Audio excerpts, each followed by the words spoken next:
85 million years ago. Dinosaurs dominate the landscape. What land there is.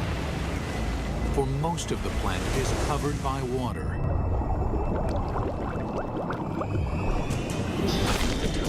These vast oceans are a cauldron of violence, a world much more dangerous than the land above.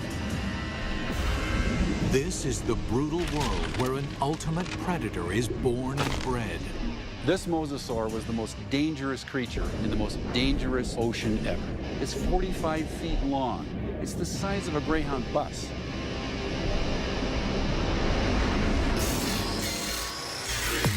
Now a monster is resurrected inside a laboratory. And its killing secrets revealed. This is a mosasaur, and this is a megabeast.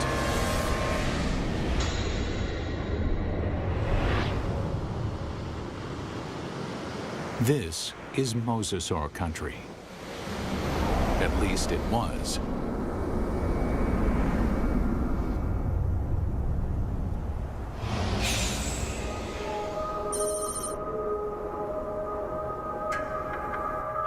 Where I'm standing would have been the bottom of the Western Interior Sea about 85 million years ago.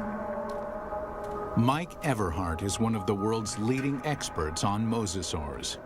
The horizon would have been ocean for as far as you could see. The seaway stretched for hundreds of miles from where we're standing. At this time, the climate is warmer, so there are no polar ice caps. Sea levels rise until well over 80% of the planet is covered with ocean. The center of North America was covered with water from Nevada to Missouri, from the Gulf of Mexico on up past the Arctic Circle. The floor of this ocean, known today as the Kansas Chalk, was created by billions and billions of nanofossils, the shells of tiny plankton that drifted down and were deposited on the seabed.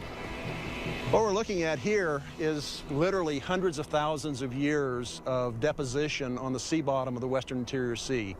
What we see back here is roughly an inch per 700 years to build up that much chalk. So there's untold billions of these animals there.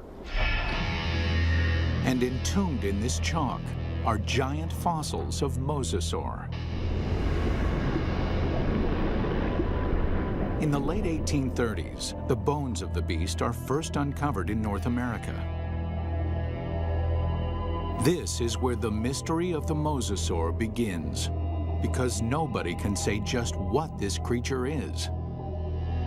It is a question that first arises when a massive skull is found near the Meuse River in Holland.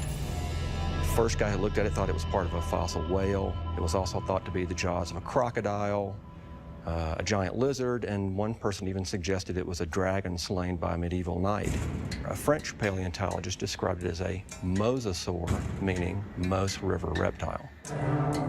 Eventually, the American bones are matched up with the earlier fossil find in Europe and correctly identified as a mosasaur.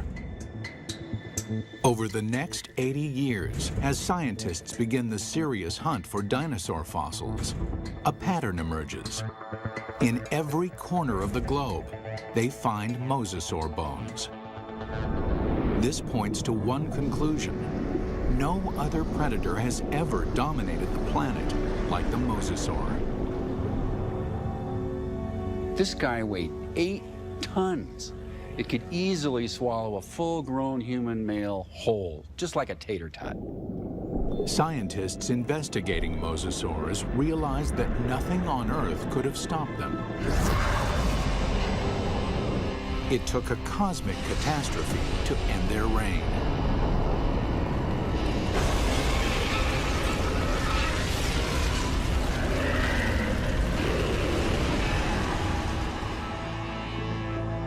As scientists explore mosasaur evolution, their investigation yields a startling revelation. The ocean's top predator came from the land. These sea monsters began their journey as tiny lizards at the mercy of giant dinosaurs. How they became colossal mosasaurs remains a mystery. Until 1989, when a fossil hunter named Van Turner finds a very unusual skeleton. Turner takes the fossil to Mike Polson, a paleontologist at Southern Methodist University. When Van came across the first pieces of Dallosaurus, he immediately recognized it as some sort of mosasaur. Named Dallosaurus after its discovery in Dallas, Texas, the bones were pieced together. Then, scientists connect the dots. Dallosaurus is an interim form, a missing link between mosasaurs and the tiny terrestrial lizards that are their ancestors. The lizards, dubbed Aegialosaurs, face a constant threat from the larger, fiercer dinosaurs. They flee to the ocean. 3 million years later, they evolve into Dallosaurus. Their toes evolve into webbed feet, so they can no longer function on land.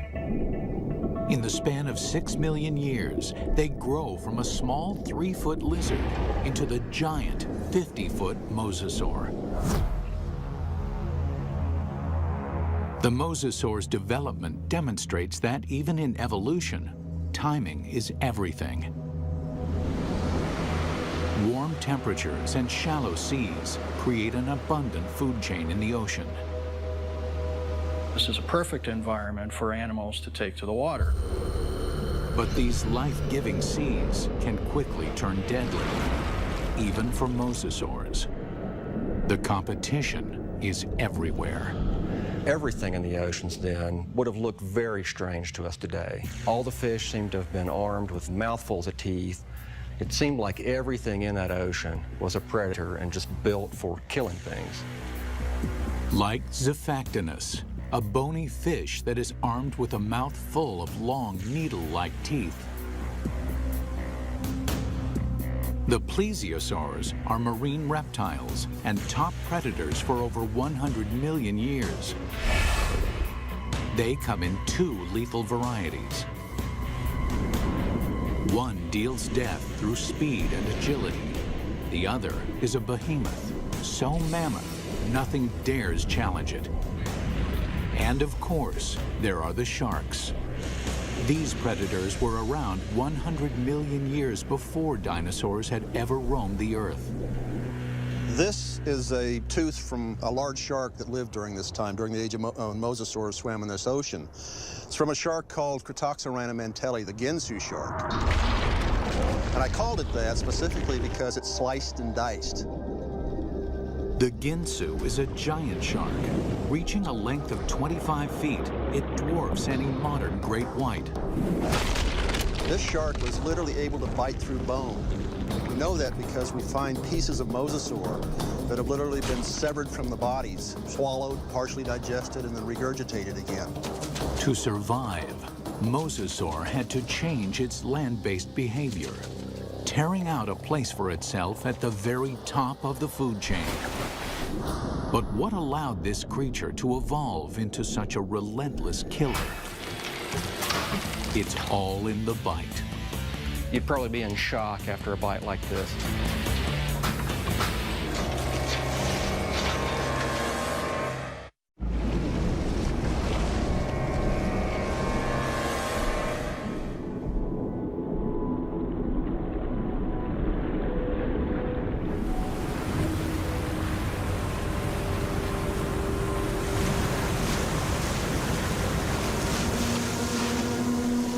Taking her up!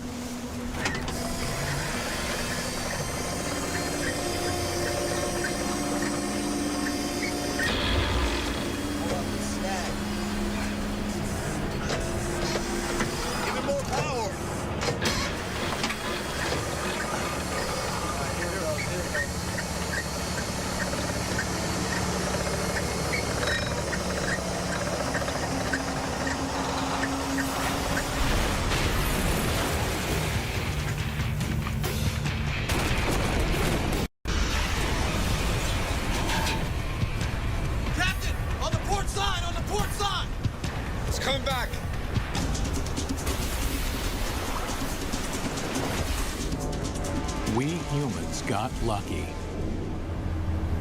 We managed to miss out on the mosasaur.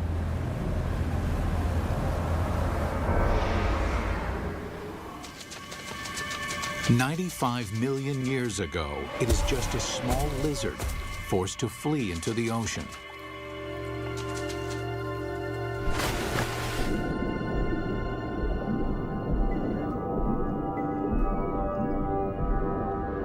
Within 6 million years, it grows into one of the most successful predators of all time.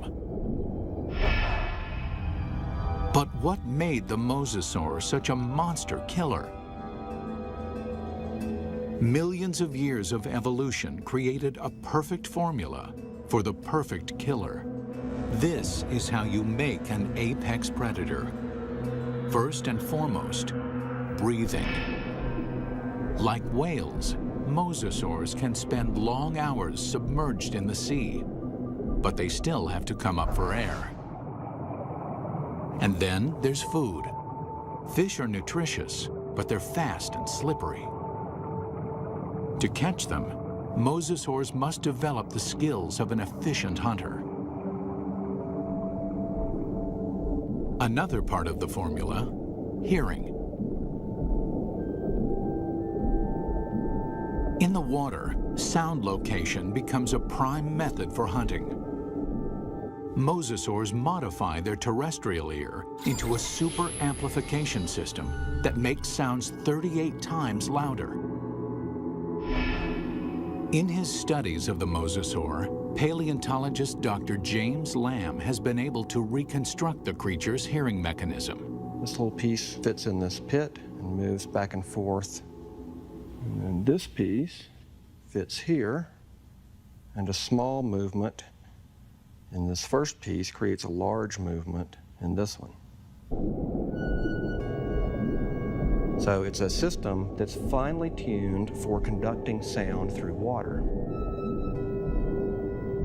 Even though sound can lead them to the prey, it's difficult to detect a target if it's in murky water. Here, mosasaur would have the advantage by using the keen sense of smell inherited from its land-based ancestors. A mosasaur like this would have had a tongue that would function exactly like a monitor lizard's tongue. The reason why the tongue is forked is so that the animal can smell in two different directions at the same time. This is smelling in stereo. One more addition to our killing formula: sonar.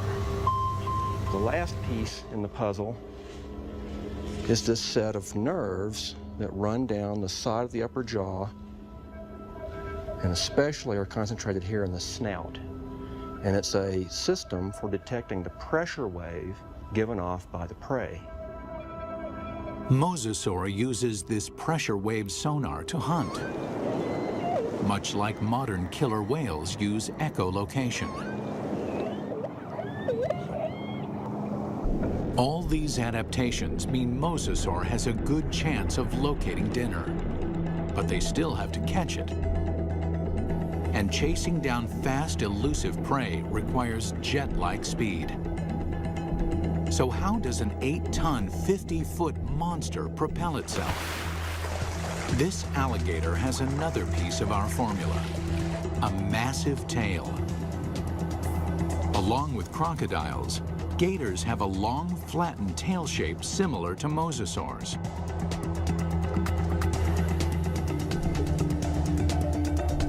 They use the whip-like action of their tails to move quickly through the water. One of the things you notice, first off, when you look at a mosasaur, is fully half the length is the tail. Mosasaurs retain their terrestrial lizard shape, except for the tail, which evolves from a round snake-like shape into a wide, flat paddle. If you look at the vertebra on the tail, they have expanded bony struts top and bottom for the swimming organ that helps them swim.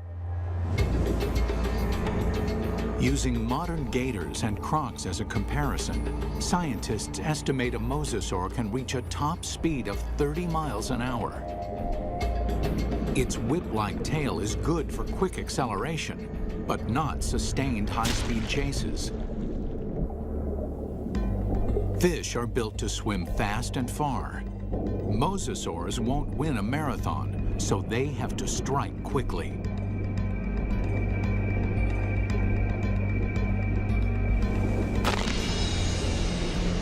Which means this enormous beast has to somehow hide its 50-foot body and ambush its prey.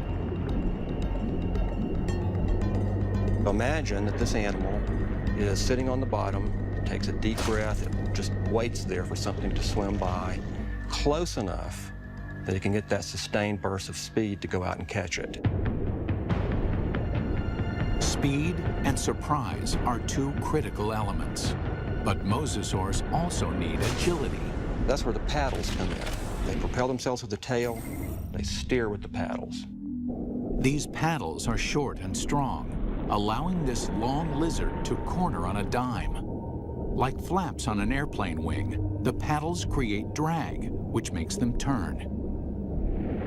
For mosasaurs to be successful underwater, there was one land-based trait they absolutely had to jettison: their sensitive inner ear. The inner ear controls a creature's sense of balance. For land-based predators, maintaining balance is critical. If they stumble, their prey escapes.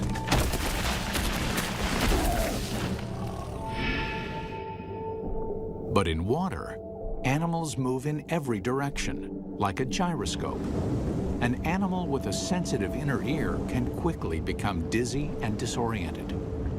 Over the millennia, the mosasaur's inner ear begins to dial down the sensitivity, allowing them to quickly twist and spin with no sickening side effects. These evolutionary refinements created a megabeast. The mosasaur can locate, chase, and catch its prey. But catching is not enough. The mosasaur has to eat. And the way that it eats is something that almost defies imagination. It's a prehistoric creature so vicious, it makes sharks seem cuddly. With jaws like steel, it's large enough to swallow a human in one bite. This underwater T-Rex is bred only to hunt and to kill. And across the oceans of planet Earth, this megabeast rules.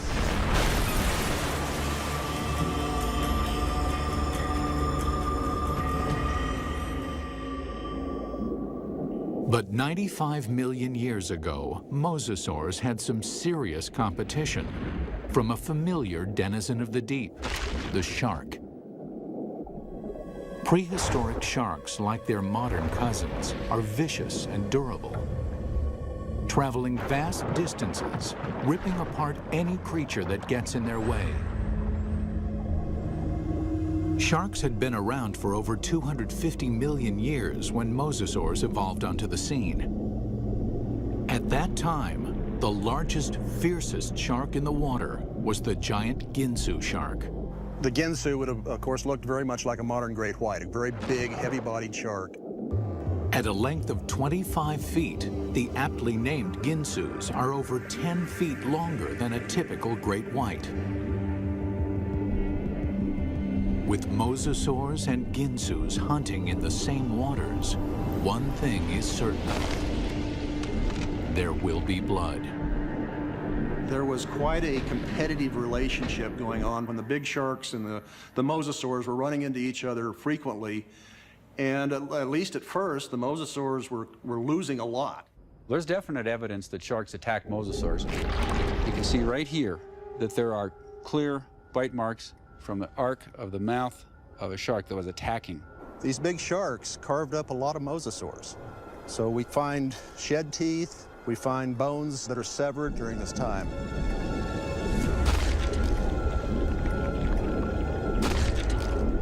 While an adult mosasaur can hold its own against a Ginsu, there are other mosasaurs. Mosasaur couldn't do any of that. So what they've done is to basically make a toothed conveyor belt to help sort of tractor the prey down its throat. You can look at mosasaur fossils, and you can look at modern analogs that have a skull that works in a broadly analogous way. But sometimes building a model tells you something you just can't find out any other way.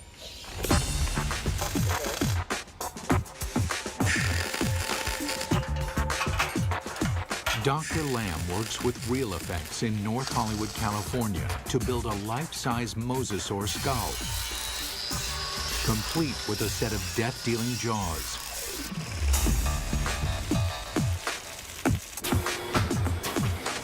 The massive steel jaws are powered by pneumatics instead of muscles and ligaments. Never thought I'd see a steel mosasaur skull, but this is very cool looking.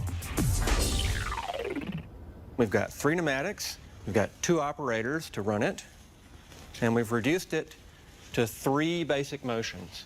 One set of pneumatics opens and closes the jaws. One set moves it backwards and forwards.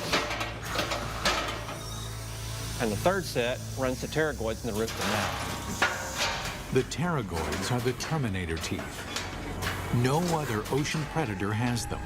A second set of teeth running down the roof of the mouth. These are a truly fiendish adaptation. They actually work independently to move the prey backwards in the throat, and also to hold it still, to pin it down as it opens its mouth for the next bite. Now we see how these jaws worked in deadly concert. The bite, the ratcheting jaw, the terminator teeth. Test 1. Find out what the mosasaur's first bite would do to any creature unlucky enough to get on the wrong end of these teeth. Mosasaurs had a really big bite. So we've got a piece of foam that would be about the same size as an 8 or 9 foot long shark, or maybe part of the neck of a long-necked plesiosaur. We're going to put it sideways in this mosasaur model's mouth and just see exactly what would have happened.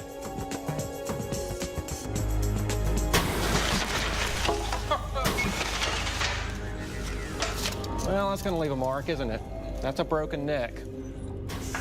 I'm pretty convinced that this thing would have probably killed something with the first bite. First time it bit down and ratcheted back like that, the thing's neck is broken. Test 2. Measure the capacity of its bite. Very simply, when our metal mosasaur chomps, how much ersatz meat goes into its mouth? We've got this piece of foam with 4-inch squares painted on it. We're going to feed it to this mosasaur and see how much with each bite this thing would have dragged its prey down its throat.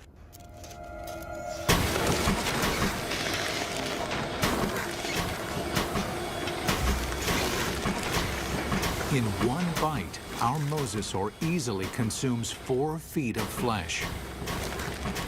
That means this mosasaur could eat a 20-foot animal in 5 bites. Or an adult human in a single gulp.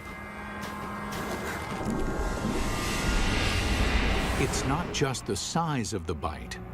Inside the mouth, the teeth are virtual meat hooks. Dr. Lamb demonstrates with a hunk of ballistics gel, which is similar in consistency to human flesh. If you put a piece of meat in the mouth, it can't move out because the tips of the teeth grab it like a fish hook.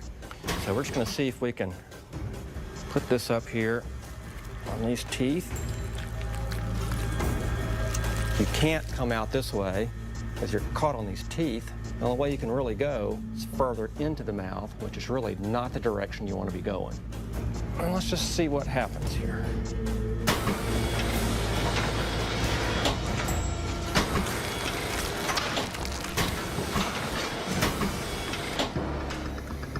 Well, I don't think there's any doubt that you wouldn't want to be a swimmer in a late Cretaceous ocean. You can actually see tooth marks where it just cut right through about 10 pounds of flesh like it was just butter. That would be nasty. The only good thing about this is that you'd probably be in shock after a bite like this. Maybe you wouldn't feel the rest of it. Final test. How the jaws perform eating simulated live prey. The first fish is immediately trapped on the barb-like teeth. And the rest? Well, straight down the old mosasaur hatch.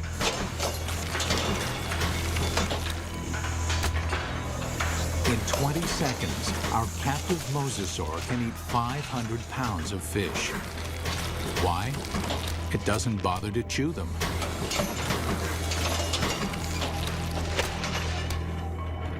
There's a rapidly vanishing cloud of red and a few scales, and that's all that's left of it. For dessert, they test an item that mosasaur never had the opportunity to eat.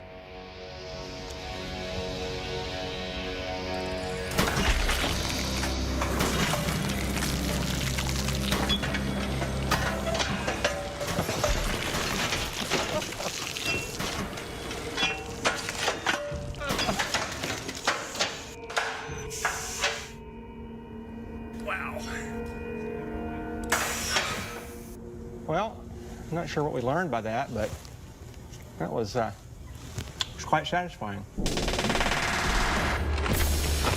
It's abundantly clear why mosasaur is the ultimate success story of evolution, growing from a 3-foot lizard into an alpha predator.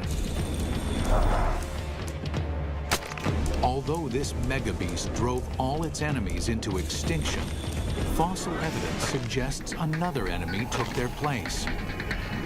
And this enemy is something the mosasaur has never seen before.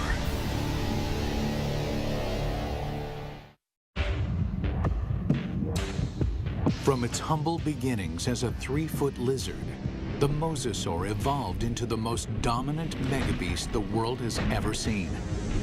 Nothing in the ocean can kill it, let alone live with it. But the threat may have come from another direction. What we're looking at here is what I would like to call a paleo crime scene. It's a very old cold case file. Scientists studying mosasaur fossils find evidence of attacks on these giant reptiles. There's a healed bite mark here, this raised ridge. There's a second puncture wound here with this lip of reactive healed bone around it. There are 2 marks up here on the top of the skull, and it probably killed the animal fairly quickly. What animal is vicious enough to attack the deadliest creature in the sea?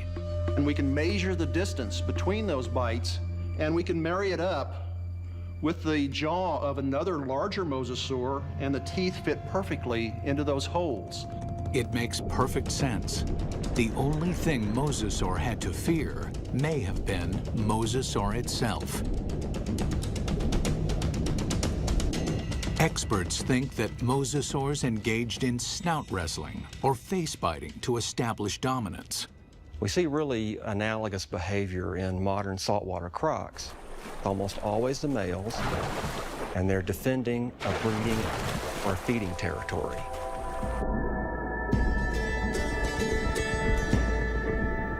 A mosasaur battle unfolds like a bizarre undersea ballet.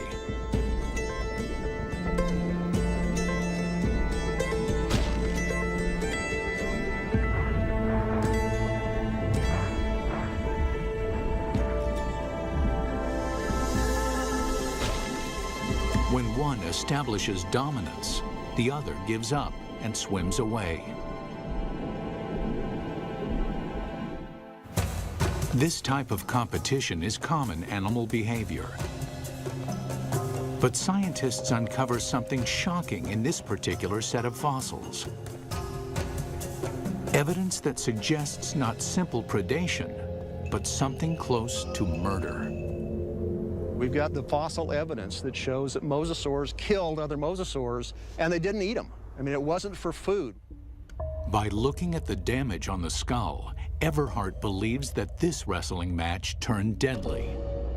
The fossil evidence shows the dominant mosasaur clamps down on his opponent's skull.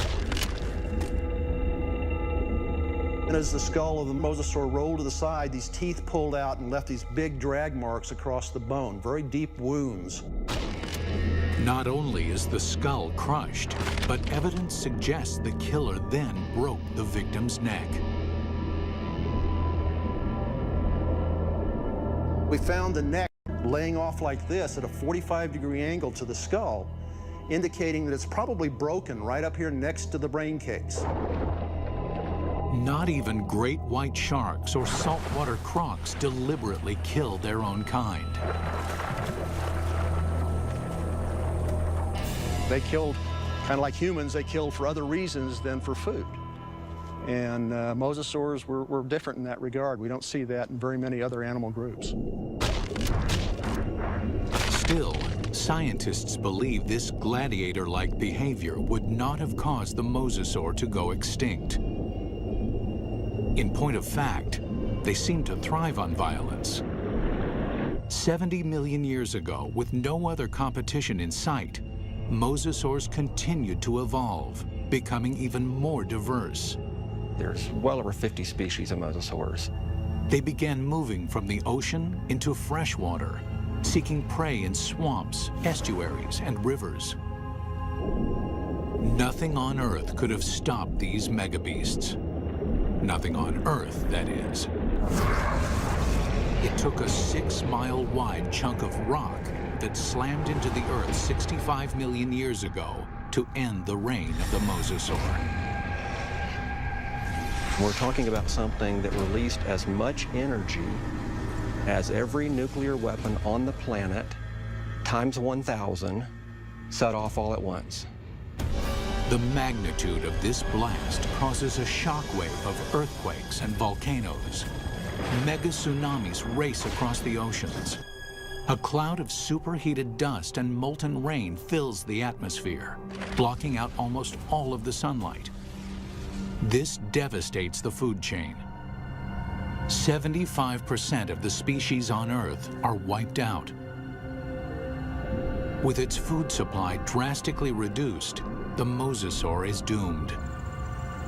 This cataclysmic event paved the way for the development of mammals and eventually humans. But what if the comet had missed? If mosasaurs had been allowed to thrive, how different would our world be? We wouldn't have any whales, or dolphins, or porpoises, or seals, or sea lions. The oceans and all its fish would belong to the mosasaurs. Bring her down. Fishermen would find very little to catch, if indeed there were humans on the planet at all. These would be very ferocious, very hungry, active marine animals that you wouldn't want to share your ocean with. It's fascinating and frightening to contemplate what might have been had these megabeasts survived.